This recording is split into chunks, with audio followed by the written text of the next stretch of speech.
the fuck is up, y'all? Welcome to My Favorite Lyrics, a podcast where we talk about music lyrics, except for when we talk about other stuff. Today we got a very special guest. We've been trying to focus on getting more artists in, and this next guy has been in the game for a good little minute, making good music for quite some time. About a decade. And you know what I'm saying? And also, I gotta make an admission because I was saying his name wrong for at least a smooth 5 to 7 years, you know? And today I'm gonna say it correctly. He's got an album coming out on May 22nd called Love is the New Gangster. Y'all, welcome to the show, Black. Appreciate it, brother. Thank you.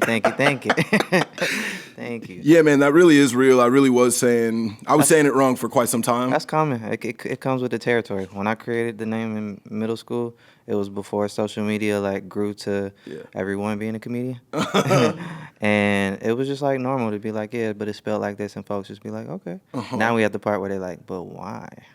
Sure, actually, I'm not gonna say it that way. You're not going to that's the energy now. Oh, that's other people still being like, I'm not gonna say it right? I know you told me correctly, but nah. I'm still not doing it. Yeah. You know. I'm not gonna do that to you today. It's all good. You know what I'm saying? I'm not here to do that. I was hearing your explanation where you were talking about it. We were talking about the connotation of all the sixes in your life, and you got a daughter named Six too. Yep, daughter named Six. I was born in the 6th month of the year. Grew up in Zone 6 in Atlanta. 6 was my favorite number, life path number if you're into numerology. So it was just always popping up in my life in different ways. So I just kind of took the hint, kept it near and dear to me. Black was my uniform growing up. When I would just go outside, I would throw on all black, and I just kind of put it together and it stuck. Was the forces black as well? The forces were not black because I am not that type of guy. Because that's always because it's like you can even when I had my era of getting in trouble, that was a line I wasn't willing to cross. Okay, I got you. So you was because there's two ways you could do it. It's all black white forces, and then it's all black forces. I was more all black white forces, and I remember picking up the black forces one day in Foot Locker, and I just thought about what my life might have been. If I committed. You was imagining the ways in which it could have went left. I don't think I should get this. You know what's crazy is I did have the black forces, even though I know that's not my energy. That's not what I'm bringing to the table. Yeah. I picked them up. I picked them up and was just going to school. That was before we really knew. We didn't know where they could take you. You know what I'm saying? I feel like that came later. I feel like it was a time where forces were just so everywhere that it was I had a white pair and I had a black pair. Yeah. And then one year my dad was like, nah, we not about to spend whatever it costs for the forces. So I had the Iversons that looked like forces. Do you remember? I think I remember. You remember when this was going on? I think I remember. Yeah, I remember when the Iversons were a thing. So they tried to make Iversons that looked like forces, and guess what? They were worse. They were worse. Shout out to AI. If you're listening, we know that you are. I'm sorry to disrespect your sneaker, but I got disrespected for wearing the sneaker quite a bit. I can see that. That was such a nasty, vicious time. You really couldn't be coming with nothing that was similar but not the same. Yeah, nah, kids wasn't playing by brands. I was getting tore up. Black, you from Atlanta, you rep Atlanta really, really heavy.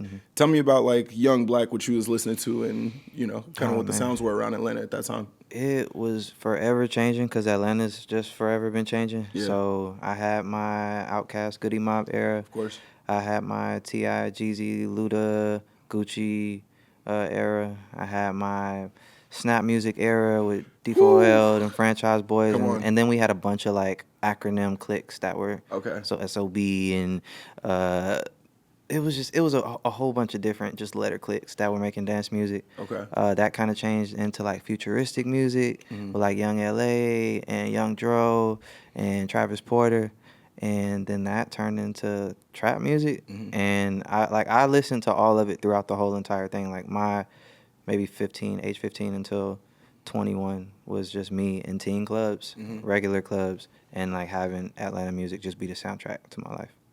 I envy what y'all have going on. We just had the homie Rob Hayes, who's also from Atlanta, and he was talking about he's basically talking about when he was growing up, he thought so many people made it from Atlanta that he just assumed that every artist on the radio was from Atlanta. Yeah, because he was just everybody that I see they be around, so it's always been buzzing. You know what I mean? So he was for years he just thought everybody was also from there too. Yeah, that it feels like it's I grew up in Texas and I feel I I do comedy and I work on TV, but for me it didn't feel possible for a long time. Not even that I wanted to do it and I felt like I couldn't, it legit like didn't occur to me Right. that like I could do it because nobody around me was doing it. Did you feel like because you saw so many people making it, did you feel like you always had that opportunity in Atlanta? Yeah, but it was like a little bit split. Like half of it was just like knowing myself and knowing what I felt capable of, and knowing that if I put in a certain amount of practice, then I can do whatever I want. But then yeah, the other half was growing up in like the social media era where you're able to see everything happening for everybody all at once. So I was able to see like the rise, the peak, the fall of like so many folks that were around me, and learning like what to do, what not to do, how to conduct myself on social media, what to say, when it's time to shut up. I was just kind of being a student, and yeah, like being in Atlanta definitely showed me that it's possible. You really just, again, have to put in that practice. You connect that with what you see, which is the gates are open. Like if the quality is good, then you'll be fine. And I'm curious about that. You were talking about like seeing different people's arcs and learning like what to do and what not to do. What did you learn not to do that you saw other people doing? Let me think. Let me go back in time real quick. I think like one thing as an artist, like it's cool and it's safe to have certain conversations with your friends and your family, but you shouldn't necessarily be like commenting on another artist, their business or what they're going through, or even giving like full reviews of somebody else's art, music or breakdowns online, because you're just setting yourself up for something that could go left. So it's just like those are private conversations that you have with your friends in a group chat, whether it's an award show, whether it's an album that you don't like you don't have to necessarily step out there and share every single thing. So I would see people overshare just out of, the heat of passion.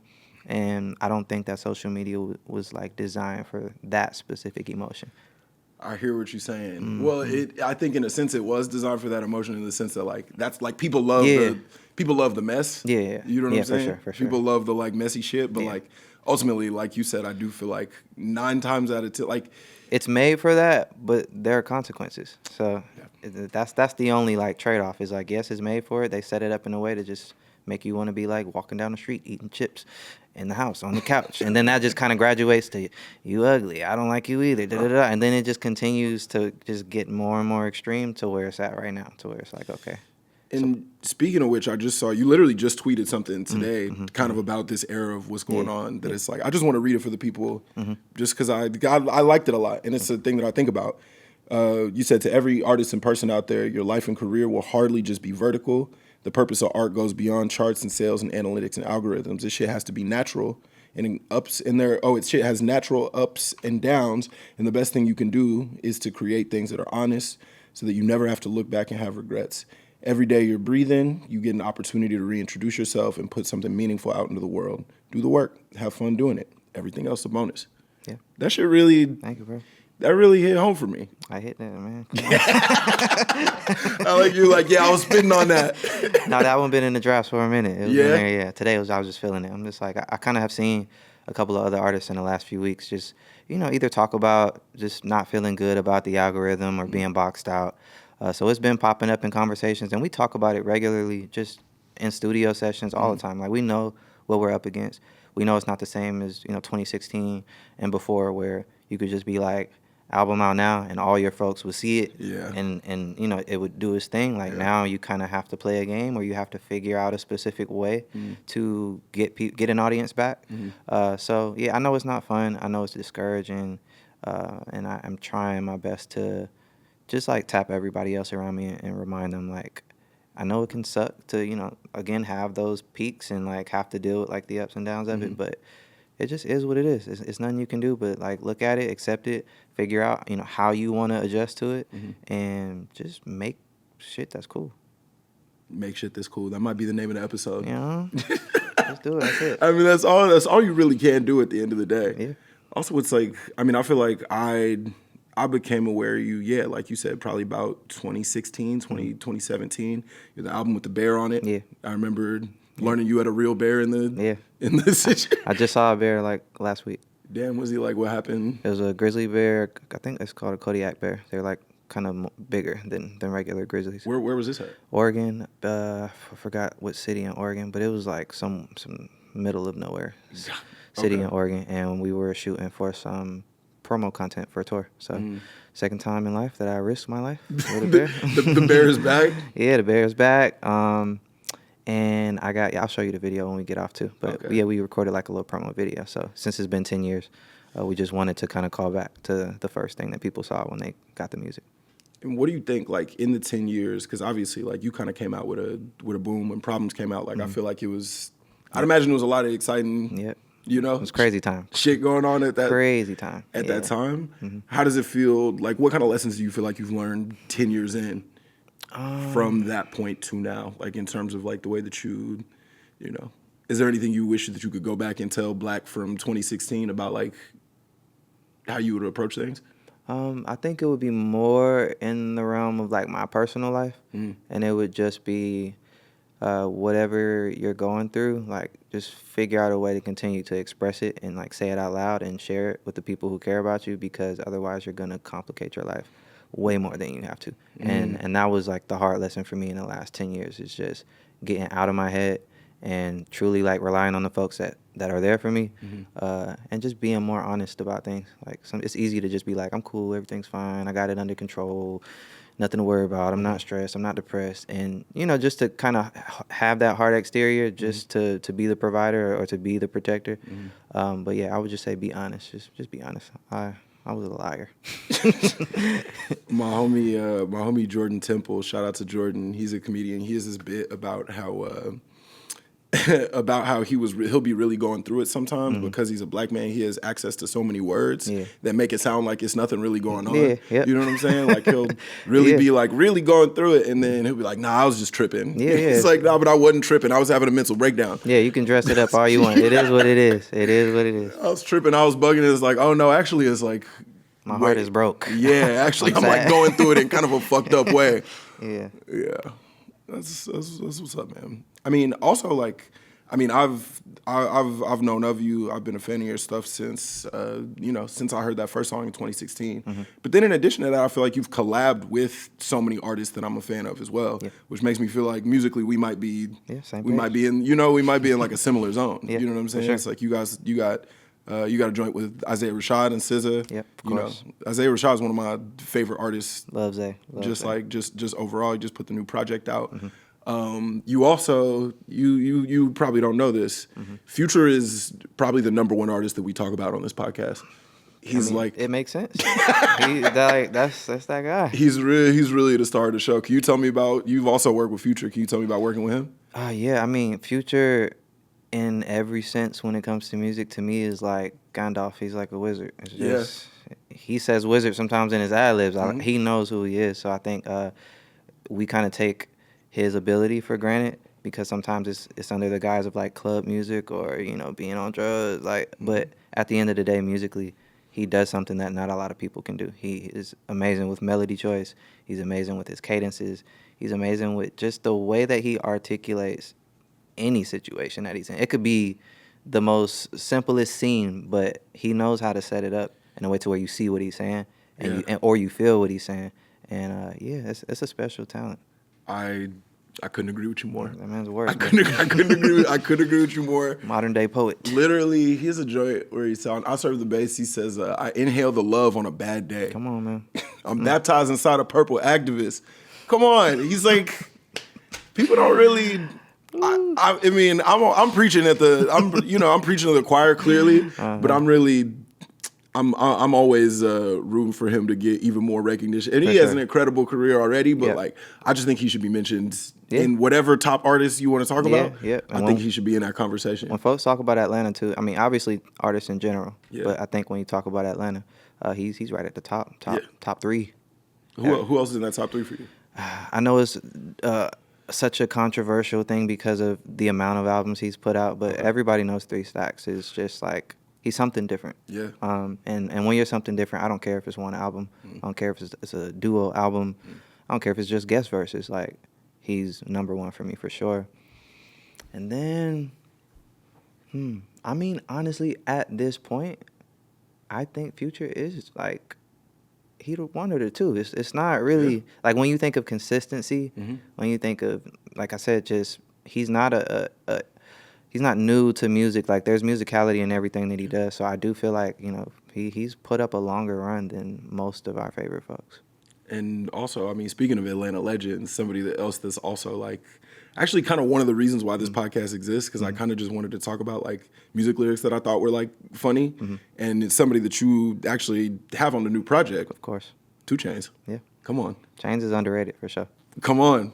Speak on it. Yeah, I think with that song Sunday Again, I wanted to put him in a space that other folks might not be too familiar with, like hearing him in. And I just felt like if I could describe what he felt like for that song, it's literally like a glass of whiskey, just like sitting on the table. It's like the scene was already set, and I wanted his voice to do something where it's, you know, we're not in the club this time, and nobody's on the handstand, nothing crazy's happening.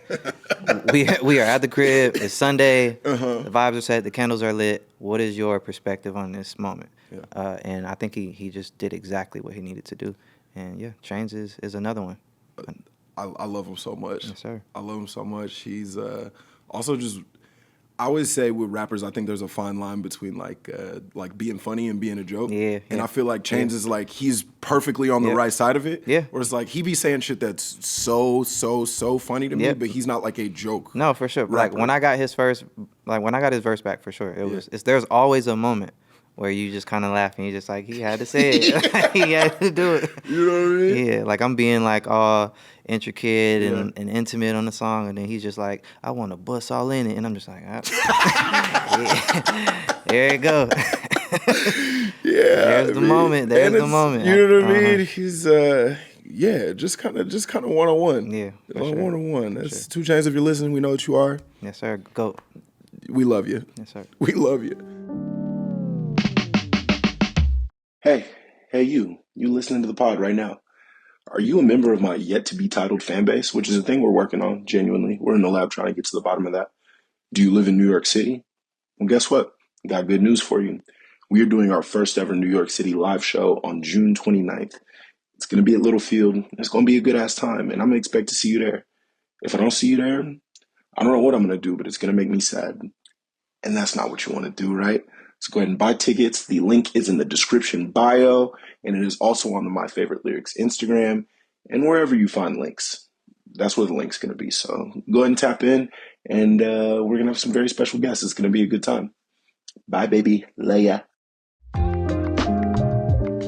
I was thinking about this, like, you know, thinking about 2 Chainz and thinking about, like, that line of being, like, funny versus being, like, a joking artist. Do you think, are there any funny R&B artists? Funny R&B artists? That's a good question. Like on wax or just in life? On wax. Because I was trying to think, because there's so many rappers that like really will like make you laugh every now and again on a bar. Yeah. Like I was like, is anybody like T-Pain is like funny in real life? T-Pain is funny. He's funny in real life. He can be funny on songs sometimes. I'm trying to like recall something. Yeah. I feel like he has to have some moments in there where like his funniness crept over into you would think to his songs. Has to be. I'm gonna circle back on that. Yeah, one. let's think about him collectively as a room. Let's try to think about if we could think of any funny R&B artists. Yeah, funny R&B artists. It's hard because y'all gotta be sexy on the track. Yeah, it's challenging to make a sexy love track and also be giggling. Yeah, we're hiding our humor. You know what I mean? For sure. Damn. Like it's tough to. I'm gonna think on that. Duran Bernard is funny in real life. Oh yeah. My homie Nori Davis, who like has also been on this. He opened for Duran. Okay, fire. I gotta peep. I don't know if I know his stuff way too much, but I gotta check it out. Funny in real life, so I'm assuming like there has to be maybe something in his music too that's in there, because you can't be that funny and it not just spill over. You would think. You saw the recent video where he was performing at Blue Note in LA, and somebody was like asleep in the front row at the table, and he was like mid song, and then he just leaned in and just hit the loudest note in their ear. It's crazy video. You just jolted them straight up. Yeah, literally like full wind, everything, woke them up out of their seat. You're just like, yeah, you in the front, you sleep. You gotta be ready. I've seen that happen doing a stand-up show before. One time there was a man who was at least 117 years old. He was like a very old man, and we were in like a very old white town. And and the show was going good. People were laughing, like whatever. It was fun. And I just look over, and this old man is just. Yep, it's always that. Just lean back, just head down, like he was at his house. And I had to debate. Like I was like, do I wake this man up or do I leave him alone? And I was just like, you know, he's lived a long life. He's lived a long. I gotta let him rock. When he woke up, I did have some shit to say. Though. Okay, all right. When he woke up, I said, sir, just you couldn't wait. I'm only up here for 20 minutes. You know, you couldn't just give me this. I don't have much, sir. Hey, I feel like at the age I'm at right now, it's still dangerous. You never know. Like 100 and something, I'm definitely going to sleep. I shouldn't be outside, actually. I should be at home in bed. What, have you ever seen anything like that at a show before? Yeah, I'm trying to recall. Definitely, though. There have been moments where folks have done their thing. There might have been moments where even I dozed off. But like from the stage? No, not like on the stage. Just watching somebody else's show. Oh, and yeah, just like I had a long day or a long week or something. But yeah, there had to have been a moment where I had to wake somebody up. But it happens, so like if I see it, I'm calling it out immediately. I'm not like anyway. You know, you nigga, wake your ass up. Yeah. Let's laugh at him. Hey, nudge him real quick. Literally, let's point and laugh everybody. What's for you know? I know you're gonna go on tour later this year, correct? Yep, fall time. Yeah, in the fall. For those people who are listening who maybe haven't been to one of your shows, what's a black show like? Honestly, I feel like if you haven't been, then it would be a surprising experience. Okay. Because I know a lot of the music is more like slow and like calm, but the show energy is like it's up. So. Okay. You know, we bring it down when we need to for certain songs, but for the most part, I understand just keeping everyone's attention and making sure there's crowd participation, and I'm working the stage, moving back and forth. So it's a pretty high energy show for an R&B show. Okay. Yeah, that's not. Yeah, it's not. Yeah, we're not in there sleeping. We're not in there like. It's not. That's one thing we not gonna do. Yeah. If you are, then you are truly missing out. Because again, like I'm not standing still. Yeah. Trying to be like too suave or anything. It's just, again, once I cut my hair, I felt like I became a different performer, and that just kind of helped me shed any little bit of insecurities that I had left, and I could truly just like look up and make eye contact, and like I was just a different guy once I cut it. Wait, speak on. I'm curious. I'm curious about that. I'm curious because when I first became aware of you, had like the hair looked cool. I liked it. I had the free forms. Yeah, and I just felt like that hair had a bunch of energy tied up into it. Like a lot of the traumatic stuff that I went through in the bad relationships and just growing up in general just felt like it was with me. So when I made that first album, I felt like I just kind of settled more into that character or just like whatever that mood was. And I would just look at some of my performance videos and notice like I'm looking at the ground, my hair is falling over my face. I'm still like shy or like insecure or hiding, and this is the moment where my life is changing, and my shows will determine who comes to my shows in the future. So I knew I needed to make a change for maybe about a year. And then, once everybody got used to who I was, like soon as I feel like folks got hip was the moment I was like, all right, let's chop it off. I like that. It's almost like a real like you didn't want to give yourself somewhere to hide. Yeah, it was a release. Like it felt like a weight off my shoulder. I officially started looking up. I officially could see what was going on in the crowd. I got LASIK too, so like my vision was perfect. So you could actually. It was see? all like everything worked at the perfect time. Hair was gone, eyes were great, and I just started like working the stage in a different way. It was like that monochromatic kind of dimmed version of myself had just been put to rest, and I was like, let's just have a fun show. I love it. Yes, sir. Thank you. I'm always curious with music artists about this. Who was the first concert that you ever went to go see? First concert that I ever went to go see on my own, Wiz Khalifa, Cushion Orange Juice in Tallahassee. Yep. Man. Completely by myself. Wait, in Tallahassee? Okay. Yep. I think I might have probably took the bus, no friends, no like, just me. I had about $30-something to get myself a ticket, and I remember just being in the crowd full of folks I did not know. Everybody smoking weed, and Cushion Orange Juice was huge at the time. Yeah. But it's crazy when you look back at it because as big as it was, the venue was probably like maximum like 1,000 people. And you would think like the way that I listen to this album and the moment that he's having online, it just seems like he's a superstar everywhere. Yeah, and then you go and you realize, wait, I was at an intimate Wiz Khalifa show. That might have been the last project that he had where it was that chill. Yeah, because that was probably a year or two before like Black and Yellow happened. Yeah, once Black and Yellow happened, he was out of there. It was over. It was literally over. Shout out to Wiz. Wiz is somebody who I was like really heavy on for like Wiz, yes. For a time. Probably from like '09 to like 2012. Yeah. I was heavy in my Wiz bag. We all were. You know what I'm saying? Same time, yeah. Like my whole school was a whole bunch of Wiz clones. Like, Yeah. Camo shorts, Chucks, Remember, snapback. he had niggas getting the little blonde patch. Yep. The little blonde patch, and I'm sure a lot of people look back and they say, I wish I didn't do that, but they did it. Wiz was a trendsetter. Like, shout out to Wiz. He's Shout out to Wiz. Also super underappreciated, and yeah, I mean, just a great. Shout out Wiz. Shout out Currency. Mm-hmm. I was like really same. Yep. I went to a Currency show in like 2010, and I met him. Me and my homies had like a little box we kept all our weed shit in. Yeah. And he signed the box, and then he like smelled it. He was like, "Hey, that smells good." He was like, "Meet me back outside in like Fire. 20 minutes." So we got to smoke with. I got to smoke with Currency Lit. when I was like 19. That's fire. Yeah. Yeah, love Spitter. Yeah. Shout out to him. I just was listening to he has that joint with Alchemist Alchemist and Larry June that I hadn't tapped back into Currency in a minute because he puts out like 8 albums a year. Yeah, gotta keep up. So it's like hard to. I was like, Spitter, I got responsibilities, Currency. Yeah. I can't be. It's just too much for me. It's just too much. It's just too much going on. But I tapped back in for that project, and I was like, he still fucking got it. Yeah, he's cool, bro. He still got it. He's still just rapping his ass off. Yeah, I don't think his style will ever go out of style.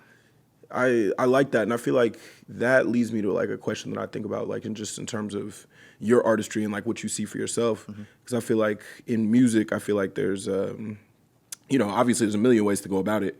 You know, I think there are certain people who I heard Currency talking about like him and Wiz, and Currency was just like, yeah, like I always kind of just wanted to do basically what I'm doing now. I wanted to I got my fan base. I want to serve that fan base, keep putting out stuff for them. Yeah. I want to buy my cars. I want to live and I want to live like a relatively normal life. Yeah. He was like, Wiz wanted to be A star. a superstar. He wanted to like play arenas and like be on the radio and like, we both successful. We just wanted different stuff. Yeah. You know, where do you land with like, I think I have a sense of it, but where do you land with like your like aspirations and where you want to be?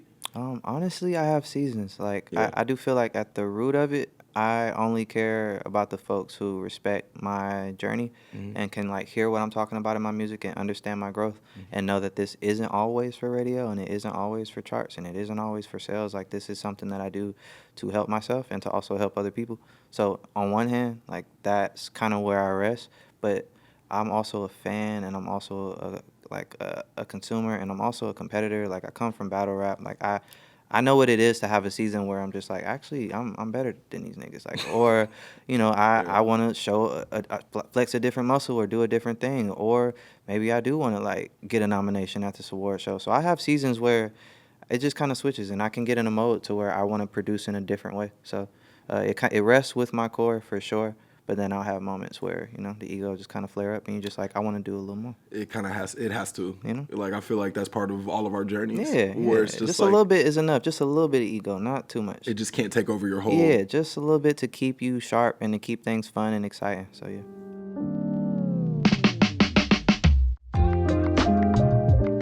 And you mentioned your history with battle rap, and I'm glad you brought that up because I was curious about it. Yeah. I saw that video that you posted of you battle rapping in front of Young Thug. Yeah, Thug, yeah. Yeah. Tell me about your battle rap history. You might be the first battle rapper we've ever had on the show. Yeah, I was heavy on Cassidy at one point in my Woo! life. That led me down the rabbit hole of Reed Dollars, Loaded Lux, Meek when he was like young. He was going crazy. But I mean, I was like heavy in the bar rap. Jadakiss, Jewels, Fabulous. Like, I had my era where that was my thing. So if you consume that on a regular basis, you become that. It's just like put my hat to the back, cocked it to the side. Come on now. I was like, I was feeling it in a different way, and I rap. So it was very easy to just like make that my hobby, and then eventually like make that my skill set, like my serious skill set. And it just taught me to be ready, like more than anything. Even though I was young, you would just never know if you sitting down eating breakfast, somebody tap you, they like, yo, so-and-so want to battle you right now. You got to mentally be like, prepared for it. So I used to write a lot. And the way that my memorization in my brain was working around that time, I think was just super beneficial to the music I make today. Because I took all of those skills and all of that vocabulary and all of those metaphors, and I just compressed it into like singer-songwriter. I see. And I feel like do you consider yourself a rapper still? Yeah. Rapper first. I just tricked everybody, and, and taught myself how to sing. I started messing around with melody a little more around 2011. Okay. By 2014, I felt like I had a really nice grip on it. And yeah, by 2016, when everybody heard me, that was the moment when I decided, I'm like, okay, I know enough of what I'm doing now to be an R&B artist. Like, I think also I was more drawn to melodic music and R&B music. Like, that was more of what I was listening to on a regular as I got older. And also when I was younger, my mom was just playing music in the car. So yeah, I just resonated with it more at the end of the day. Like, the battle rap thing was an era, and I just kind of grew into something else. Would you battle rap present day? Never. If somebody stepped to you and they said you got it. Never. And they said, I got 2 kids. My brain capacity and bandwidth is at its max. Okay. So battle rap, I don't have the ability. That's not in your spirit no more? No, I need like just me, a beat, and time to write. You know. And I can like freestyle in my own time, and still like a lot of my tracks are in some sense freestyle, but not to like diss anybody or nothing. Like, that's a lot of brain power. You know, obviously, like, I don't rap at all, but I really couldn't battle rap because sometimes I was watching it, I'd be like, bro, these niggas are being so mean. Yeah, spit flying in your face too, just like poking your chest. You know what I'm saying? Taking your hat off. Yeah. Bro, I don't even, if a nigga takes my hat off. Bro, putting an imaginary gun in your face. I don't like it. It's a lot, bro. I don't like it. I can't, yeah. These niggas are being so rude, dog. Why can't we just hang out? I ruin the battle. I'll be like, I got anxiety, bro. You gotta chill with that. You gotta chill. So they be saying truly the foulest shit. They be talking about your fucking baby mom and like the house that you live in. You can't take that back. You know what I'm saying? You can't take that back, bro. Like, bro, I'm doing the best I can. Yeah, I'm doing the best I'm working double shifts. I'm working double shifts just trying to, creatively express myself. I do feel like it is impressive, though, when you see somebody, like, getting roasted in that way, and then the person on the other side is just like, yeah, that was pretty hard. That was pretty hard. So, yeah, you got me. Yeah, my shoes is leaning to the left. That's true. You got me on that. my shoes is leaning to the left. I do have a stain on my shoulder. That's right. Or something super serious. Like, I did get shot that day when I was in that neighborhood. Yeah. Like, I was in the wrong place. It's like, damn, bro, that was a traumatic experience for you. Just being joked about. But hey, to each his own. Sometimes in my algorithm, I'll get recommended this white guy battle rapper. Do you know who I'm talking about? Have you ever seen this guy? I don't know. Has anybody ever seen this white boy battle rapper? That's crazy. That's crazy. That is wild. Hold on. I wonder who. I'm typing in white boy battle rapper into Google. Popped up immediately. Damn. Pop up immediately. First result. His name is Anderson Burris. Okay. Honestly, he's pretty good, but I will say, like, as much as I can appreciate the art form, when he started popping up, I was like, I got to do something different about my algorithm. I can't just. I go like some other things. You know what I'm saying? Not interested in this post. Yeah, I got to start doing something different. I got white boy battle rappers, and his whole thing is being like, I'm about to gentrify your block. Oh man, he's doing that, and it's clever. It's because I wanted to dislike it, and then I was like, no, it's hard. He's pretty talented. He's actually pretty good at battle rap. I don't want to see it, but like he doing his thing. I get it. Hey, Anderson Burris, if you're listening, I'm sorry about what I'm saying about your art, but also, like, keep fighting. It seemed like it's going well for you. Yeah. It seemed like it's going well for you. Black, you brought some lyrics to us. Oh yeah. You brought some lyrics to us that you wanted to talk about. I mean, you got some classic artists. You got some classic artists. These are all artists that I know and love very well. Shout out to them before I say what I say. Shout out to them. Shout out to them. I'll go ahead and highlight your lyrics here. Let's we could talk about any of them that you want to. Okay. Just lyrics that just raised my antenna. Yeah. In life as I was growing up. First, Lil Wayne. That's at the top of my list. I remember just vibing out to either a mixtape or something on YouTube or something on one of those illegal downloading websites. And, R.I.P. And I'm just deep in the song, and then I hear, and I am the shit, and they just poop stains, and I was like, I don't know if I want to say that part. Like, like I get it, but I understand the metaphor for sure. Yeah. But I was like, I don't like the word poop in raps. It's not really, And Wayne got a lot of poop bars. Wayne got a lot of poop bars. He goes in there. He's in the poop bag. You know who else got a lot of poop bars? Who? Ice Spice. Yeah. I feel The like whole song called "You Think You the Shit." Yeah, so yeah, poop bars are not my favorite. That's like a road I'm not a fan of poop bars. But I love Lil Wayne, one of the best rappers ever. One of my favorite people to ever hear rap or like to listen to rap. But they're gonna clip this, and now I hate Lil Wayne, and it's over for me. Canceled. No, yeah, I guess people get sensitive about Wayne online, rightfully so, because that's our guy. Because he's a legend, and I feel like people are. I don't know. It's Wayne's one of those interesting artists where it's like I feel like he's put out so much good music, but I feel like because like the era switched, I feel like so much of his like incredible music got like lost to the sands of time. For sure. You know what I mean? Yep, Where it's like I have a homegirl who like I think she's also from Atlanta, but I heard a homegirl who like she's a little bit younger than us, and like she was like, oh, I like the first Wayne that I remember hearing was like How to Love, and I was like, oh, that's like that's not the best introduction to like what he can do, and I sent her. Oh, what was that? I sent her the song, the Jay-Z song that he did off of the Drought 3. Of course. Show Me What You Got. Show Me What You Got. Yeah, one of the best verses and she ever. was like, oh, like I didn't know he even could do that. Yeah. And I feel like younger people are only gonna know him for like his like radio songs, which like in my opinion is not the best Wayne that you could get. No, you had to be there. Mixtape Wayne. You had to be. Early Carter Wayne. And yeah, I mean I love Wayne to death, and I feel like the only thing as a fan that I want from Wayne is maybe just a moment with a specific producer and to just lock in and to like have something that is constructed in a way that's just intentional. Like the same way that, you know, Timbo could be with Aaliyah for an album. Like get with somebody who you really trust and really love and like work together to create, you know, something special. Who would you like to see it be with? I think that Wayne and Alchemist could be cool. I think that Wayne and No ID could be really cool. That'd be hard. I mean, at this point, there's so many great producers. Like, he could link up with anybody who is just, like, at the top of their game right now. And I think it takes two leaders to be in the room to get, like, a really, really great product.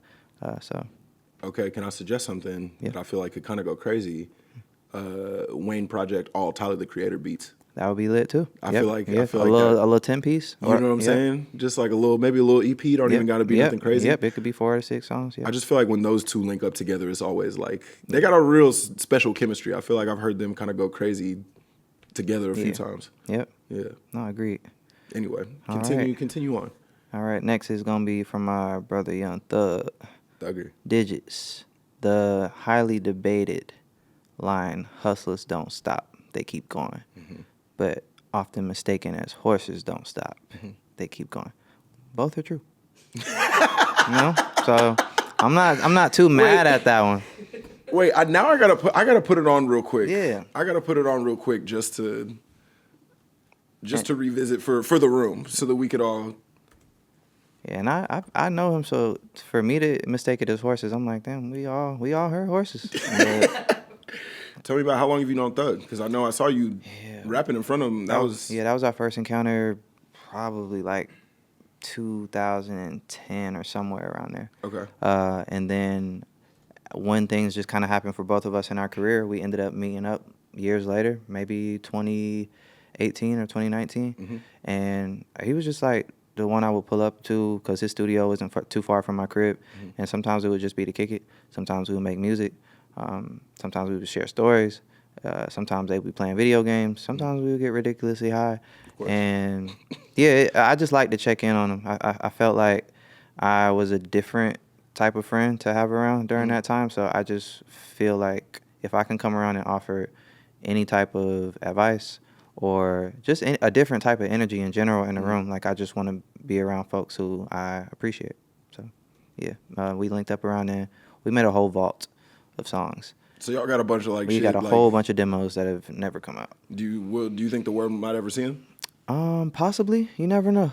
I think Ash and the Blunt, the one on my album right now, is like that was the one that I more than anything. I'm like, this one has to be out. Like everything else, you know, I'm cool with, but this one people need to be able to officially listen to.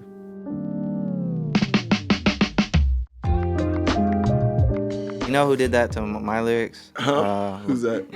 LeBron James. What do you mean? What did LeBron do? I got a song called "Stay Down" with Dirk and Thug, and he posted a video listening to it with his shades on. He had a little drink in his hand, and he just sang my whole part wrong. I said, hopping out the car, no photos, baby. And Bron was just like, yabba dabba da da da da, baby. I'm like, you did that, saw it, and posted it, and didn't check. Because it's like he didn't have to post that. He said, y'all gotta go and find this video because it's like it's funny in so many ways. It's funny because he does just say yabba dabba doo dah baby, but it's also funny because it's like he feels so good about himself. He looks he's so pleased with himself when he does it. He's got a big glass of wine in his hand and a do rag on. He looks like he's having a really nice day. He looks. He did the little head nod. He takes his sip. He goes yabba dabba doo bah baby. Then he leans in like, yeah, I'm having a good day. Y'all better quit playing. Yeah, it's a classic video, man. LeBron, if you're listening, we know that you are. We gotta get you the correct lyrics. We got Black right here. I don't know, y'all probably got somebody in common. Yeah, let's bridge this gap. Yeah, we avoided that. We spoke, but we avoided that. Oh yeah, I left that out. I left that out. That would have been the first thing I wanted to talk to him about. It was on Instagram DMs. I ain't want to just. I was just like, just nice to meet you, bro. Thank you for appreciating the music. Yeah. Oh, he hit you, kind of being like, it was one of those types of things to where either he sent a message first or posted something with my music, and then response. Got you. That's what's up. Classic video. Love it. I really like LeBron's internet, like present day internet presence is very funny to me. Funniest NBA player of all time. But I also think Bron's, he's really funny in the way where it's like, oh, you're not trying to be funny. You just kind of are. It's funny now because I've known about, Bron. I grew up with Bron. I've known him he started popping off when I was in like 5th or 6th grade or something like that. And it's funny now to see him have been in the league so long that I'm just like, oh, this is just somebody's dad. Yeah. He's like, dude, he's doing dad stuff. Yep. You know what I'm saying? Yep, absolutely. He don't really know the words to the current lyrics, but he still wants to feel like he's in on it. So he's saying yabba dabba doo. And it is what it is at that point. Those are the lyrics. That's it. It's shout out to Bron. There's a very funny video of him dancing to a Baby Keem song in the gym. I can see that. I think I remember that one. Yeah, and he also doesn't know the words, so he kind of starts, and then after a little bit, he just starts going. Oh yeah. He goes, yeah. I think there's another one too that might be like T Grizzly or something. It was somebody from Detroit. It felt like, and then he hit like a boom, boom, boom, boom in the middle of it, and I was like, yeah, this is his thing. Like, if he had a social media campaign manager, they would be like, do more of that. It's working. Yeah, all right, LeBron, post some more song stuff. Get it wrong, bro. Post some more song stuff. You get it wrong. Shout out, Bron, for real. Are you a hoop fan? Yeah, love. Yeah. Who's your team? Lakers. Yeah. Oh, interesting. Yep, been a Lakers since I was a baby. Interesting. Kobe Bryant. Kobe. Kobe Bryant. Can I tell you, as a Spurs fan, I have always hated the Lakers more than anything. That makes sense. I've always hated the Celtics. Oh yeah. Spurs, I never cared about. They were always boring to me. Okay, well that's not. You didn't have to say that. You didn't have to say that right I know, here. I thought we built up a rapport. Nah. I thought we understood each other. I thought we were connecting. We were talking about music and the creative struggle. And you just say that about mine. I just said boring. Okay. That ain't the worst. It could be better. Yeah, I guess it could. They could be murderers. Like I can't. You know? It's like But the Spurs are lit now. Obviously, the Spurs are really good now. They've always been lit. Yeah, we always been good. Some people just they couldn't appreciate it. Tim Duncan was just so fundamental that I was just like, I feel like I'm watching somebody like 3 count, like just 1, 2, 3. And here's what I'll say is I think if Tim Duncan just changed his wardrobe slightly, I think he could have been remembered very differently. Yeah. You know what I'm saying? Yeah. If he just would have put a throwback jersey on and a do-rag, I feel like... Nah, but he's GOAT status too, obviously. If he would have got a fit off, I would have been like... That's part of it, is I feel like our Spurs, we had him and David Robinson, and they both was just wearing, like, clothes that were accessible to everybody. Yeah, fits wasn't nah. The fits was nasty. He really did. My man, Timmy, did accept the MVP award with some long denim shorts on and some sandals.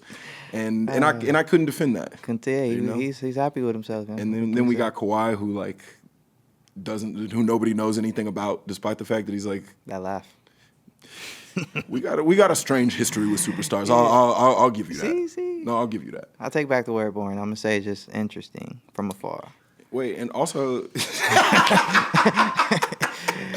I like that rebranding of boring.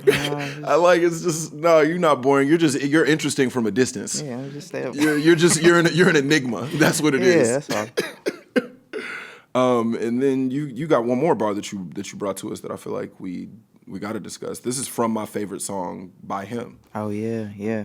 I think we all kind of found out that we were singing this one wrong. T-Pain, Buy You a Drink. Mm-hmm. I'm gonna buy you a drink, and then I'm gonna take you home with me. Not ooh-wee, just and then. I never heard and then. I tried to listen to it on the way here and like find it some more, but yeah, apparently he says the words are and then, not ooh-wee, I'm gonna take you home with me. Like that's not true. We made that up. We Yabba dabba do that one. Apparently. Bro, that's not, she says. It's and then. Hold on. Somewhere in there hiding is the word then. You know what? You might be the first person to be a guest on this show and do this, which is like, because a lot of times people just bring like really silly lyrics. And the lyrics you brought, I was looking at them, I was like, oh yeah, these are straightforward. Like I like all these songs, like I fuck with it. But you're actually like, You gotta break it down. Got to. You're actually doing something different, which you being like, oh, actually, y'all haven't understood this. Yeah. You're bringing in bars for clarification. Exactly. Hold on. There's some conspiracies out there that need to be cleared up. And how did you learn that he was saying and then? Have you heard, has he talked about this? Yeah, I think there was a video of him or a tweet of him Okay. correcting folks and just saying, actually, it's and then. It's a then in there. We were just kids. We was like, ooh, wee.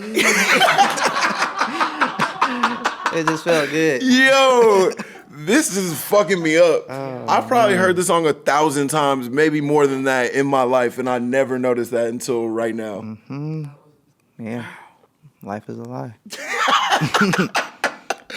Kids, don't listen to what they telling you. You gotta read in between the lines for yourself. Yep. Sometimes you think it's ooh-wee and it's actually and then, and you gotta you know what I'm saying? The media, mainstream media, not telling you that. You gotta grow up. It's time to grow up. Damn, that's really. I did not know that. I did not know that. Have you ever come across T-Pain? Yeah, I love T-Pain. He came out at my last show in Atlanta, and it was probably my most favorite guest Okay. that I've ever done at a show. So I had my State Farm and Arena Homecoming show in Atlanta, and it was at the end of my tour, and I just felt so good. I'm like, I hit T-Pain. I'm just like, look, I'm doing the show. I'm bringing out a couple folks from the city, and obviously he's not from Atlanta, but he lives in Atlanta, and I think he might live there too. Like he lives in Atlanta, and I think it's just been a second home to him. Yeah. So, yeah, I was just like, if you want to come out, do a couple songs, like, please. He pulled up, obviously, and I was side stage like it wasn't my show. I'm in the back. Like, he did Buy You a Drink. He did. Did you do Bartender? I think he did Bartender. I think Bartender is my actual favorite. He did T-Pain I'm song. Sprung. Yeah.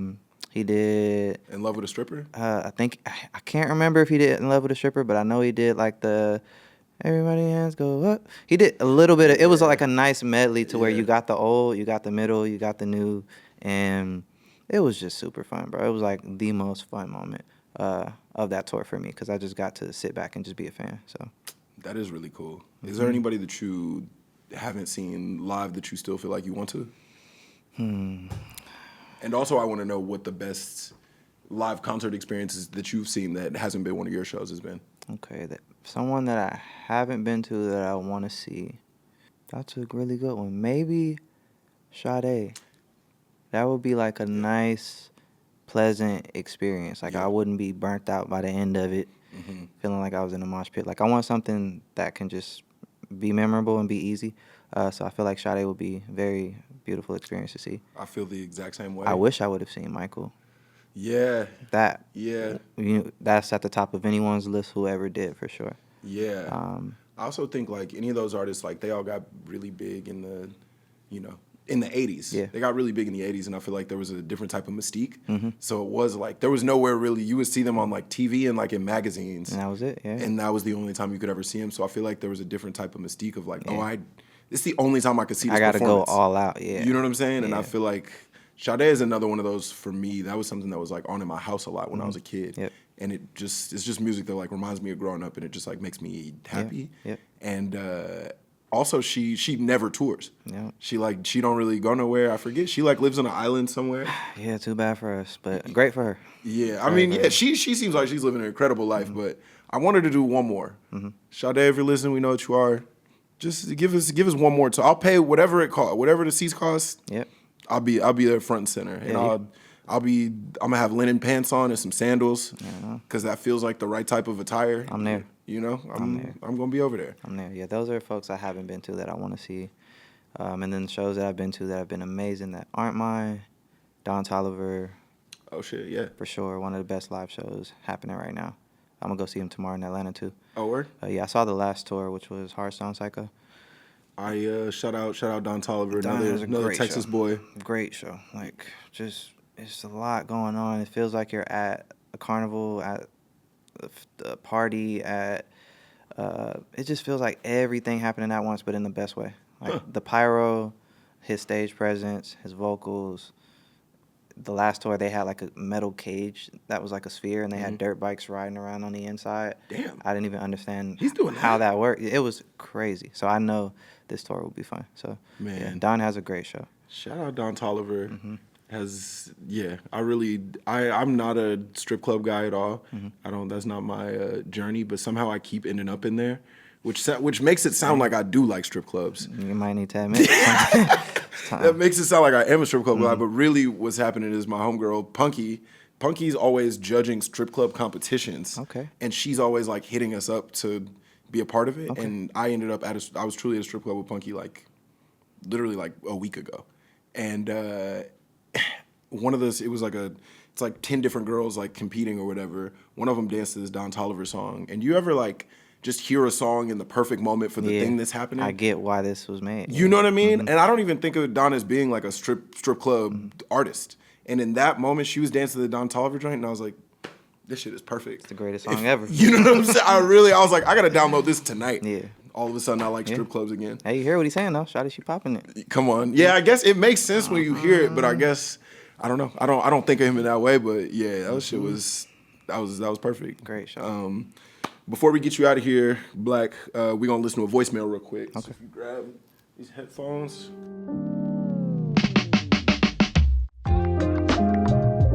Hi, big fan of the pod. My name is B.